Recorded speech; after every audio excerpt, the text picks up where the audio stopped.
Taka nyombo kwa Nsompolo tuje. Next, kuja.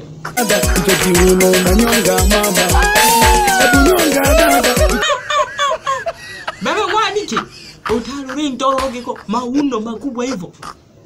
Arora akurera uru mwaniki hebe. Utashindikana wewe. Okobenza kwa chaka jana jabule arora akure. Yani utaluri ntoroge kule ponda mauno. Unanyonga hivyo. Okobenza kwa chaka jana wewe.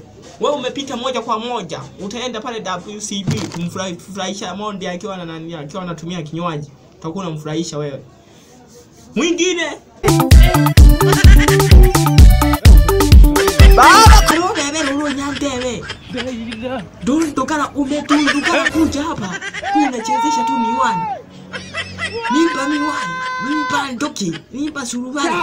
Nimpa ndoki tondokara.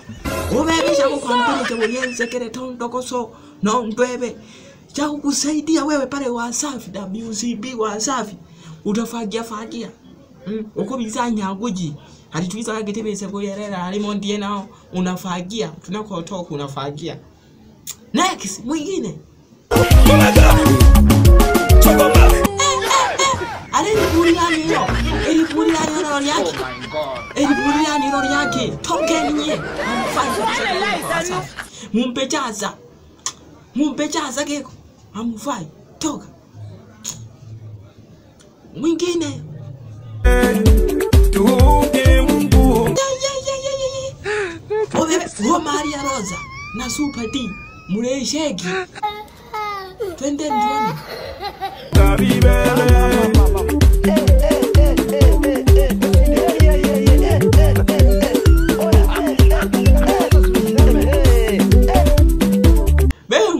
Mako furahisho moyo gwane. Nyie mtakuwa bodyguard wa Diamond Platinum. Akiwa anaimba mle studio. Yani obe mwe bodyguard wangu ni ndalemba mle studio. Sio bodyguard wangu yana uyanzi. Yani mimi ni bodyguard wa kumlinda akiwa anaimba. Kwenye studio pale WCB Wasafi. Sawa? Next mwingine. Funduka kitai. Baba. Jemasi sana. Ndugu yangu nimeishiwa mistari ndugu yangu. Hata biti ndugu yangu. Nimeishiwa mishano ndugu yangu. Baba kumbe kuimba ni kazi. Hata biti. Hey, on the mix. Maana yake mpo ndani kwa Nsompolo kitu noko. Tutakutana wakati mwingine. Mimi naitwa Gopoa na Manjaji. AK Mr. Mwenyewe.